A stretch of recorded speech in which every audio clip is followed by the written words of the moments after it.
তো বলতেছিলাম যেমন তার চেহারা তেমন তার নাম। এই জন্যই হাসান বলেন ওয়া আজমালু মিনকা লাম তালিদিন নিসাউ। রাসূলুল্লাহ, দুনিয়ার কোন মা আপনার যে সুন্দর সন্তান জন্ম দিতে পারে নাই। একটু চিৎকার দিয়া বলেন সুবহানাল্লাহ। এই হলো আমার নবীজির চেহারার বর্ণনা। আপনি বলতে পারেন হুজুর আওয়ামী লীগের প্রশংসা আওয়ামী লীগরা তো করবেই, বিএনপির প্রশংসা বিএনপিরা তো করবেই, আওয়ামী লীগের লিডারের প্রশংসা বিএনপি করবে না, বিএনপির লিডারের প্রশংসা আওয়ামী লীগ করবে না। আপনাদের লিডার মুহাম্মদুর রাসূলুল্লাহ সাল্লাল্লাহু আলাইহি ওয়াসাল্লামের প্রশংসা আপনারা মুসলমানরা তো করবেনই, কোন অমুসলিম তো আপনাদের লিডারের প্রশংসা করতে যায় না। এই নাস্তিকরা প্রশ্ন করতে পারে এটা যে আপনাদের লিডার মহানবীর প্রশংসা তো কোন অমুসলিমরা করতে যায় না। আমি বলবো কে বলছে কে বলছে কে আমার নবীর প্রশংসা মুসলিমরা করে না? আল্লাহর এক নাম আমিন, জিবরাইলের এক নাম আমিন, নবীজির এক নাম আমিন। আল্লাহর আমিন আল্লাহর আমিন উপাধি দেয় আল্লাহ নিজে। আল্লাহর নাম আল্লাহ রাখেন, আল্লাহর নাম কে রাখেন? আল্লাহ। জিবরাইলকে উপাধি দেয় কে? কিন্তু নবীজিকে আমিন উপাধি দিয়েছিল কে? আল আমিন। কোন মুসলমানরা উপাধি দেয় নাই, আল্লাহ উপাধি দেয় নাই। মক্কার মুশরিকরা মূর্তি পূজারীরা আমার নবীজিকে উপাধি দিয়েছিলেন আল আমিন। সুবহানাল্লাহ। কই অমুসলিমরা বলে আমার নবীর প্রশংসা করে নাই? ভাই চেহারা নিয়ে তো করে নাই। তাহলে শোনেন চেহারা নিয়ে করছে না না করছে? শুধু করেই নাই চেহারা নিয়ে, কইরা কইরা মুসলমান হয়েছে চেহারা দেখে। মানে চেহারা দেখে শুধু প্রশংসা করে ক্ষান্ত হয় নাই, ডাইরেক্ট চেহারা দেখে কইছে এই ব্যক্তি মিথ্যা নবী নয়, আমি মুসলমান হয়ে গেলাম। যেমন একটা হাদিস বর্ণনা করে আমার বয়ান শেষ করব।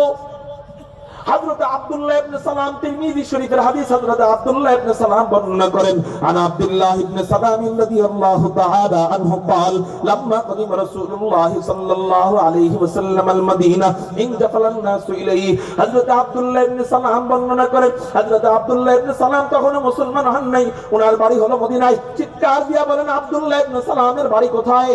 মদিনায়। উনি ইহুদিদের আলেম ছিলেন। বলেন উনি কি ছিলেন? ইহুদিদের আলেম। মনে থাকবে কথাটা?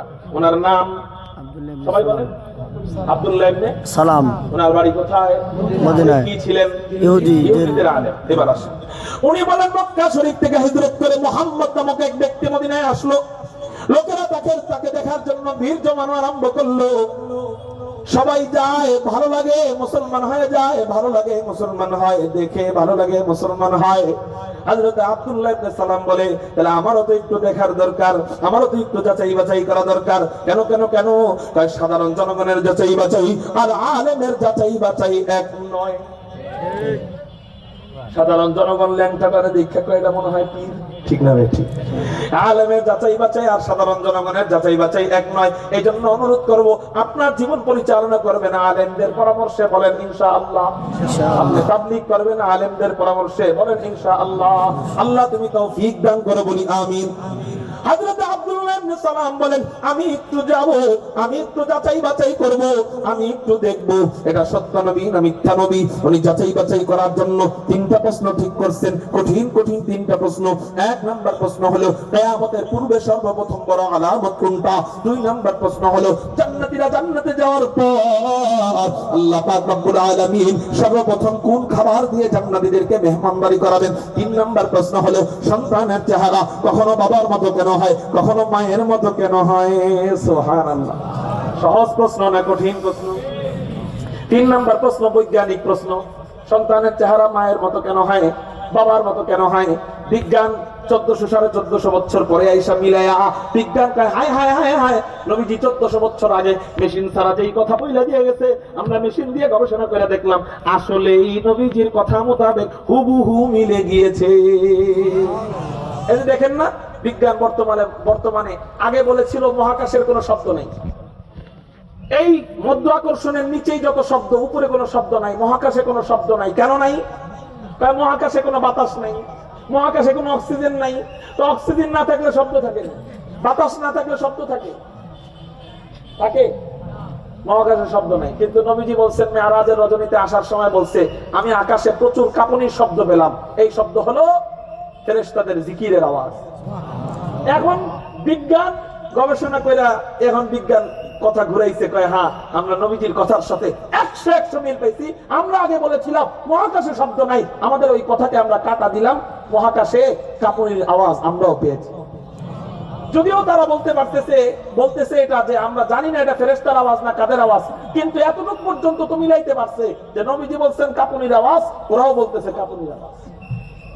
আমার নবী যা বলে 100 বছর পর, 1000 বছর পর, 1,00,000 বছর পরেও আইসা মিলে যায়। গবেষণায় ভুল হইতে পারে, বিজ্ঞান ভুল হইতে পারে, নবী ভুল নাই।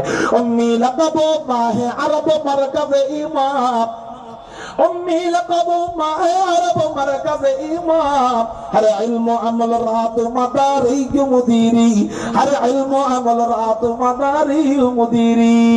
বিজ্ঞান মেশিন দিয়ে গবেষণা করে বের করে, আমার নবী মেশিন ছাড়াই বের করছে। এবার আপনারা আমাকে বলেন বড় বিজ্ঞান কে? আমার নবী মুহাম্মদুর রাসূলুল্লাহ সাল্লাল্লাহু আলাইহি ওয়াসাল্লাম। হযরত আব্দুল্লাহ ইবনে সালাম 3টা প্রশ্ন নিয়ে নবীজির দরবারে যাইতেছেন। উনি জানেন এই 3 প্রশ্নের উত্তর নবী ছাড়া আর কেউ জানে না।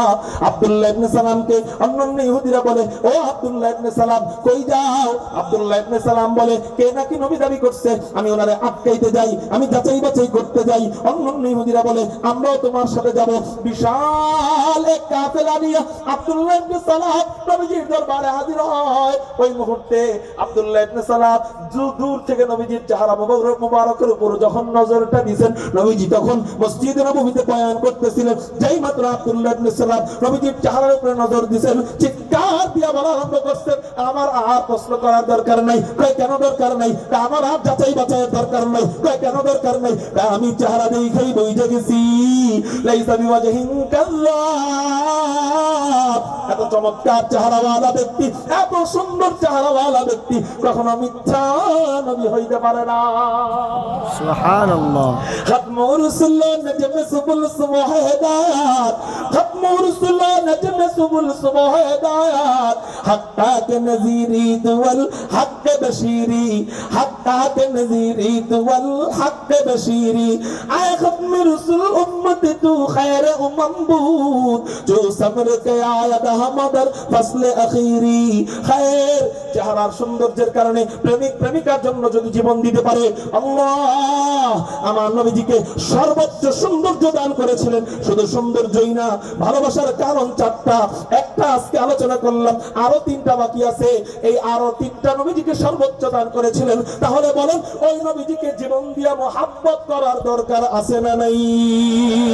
এই জন্য আমি আপনাদেরকে বলতে চাই, আমি আপনাদের থেকে জানতে চাই, যদি নবীর ইজ্জতকে হেফাজত করবার জন্য, নবীর মাদ্রাসাকে হেফাজত করবার জন্য, নবীর দ্বীনকে কায়েম করবার জন্য, নবীর কুরআন হাদিসকে হেফাজত করবার জন্য, খতমে নবুয়তের চেয়ারকে সমুন্নত করবার জন্য, নবীর তাবলীগকে হেফাজত করবার জন্য যদি উলামায়ে কেরাম নবীর জন্য জীবন দিতে ডাক দেয়, নবীর জন্য তাজা রক্ত দিতে ডাক দেয়, নবীর জন্য হাসতে হাসতে তাজা রক্ত দিতে রাজি আছেন কারা কারা?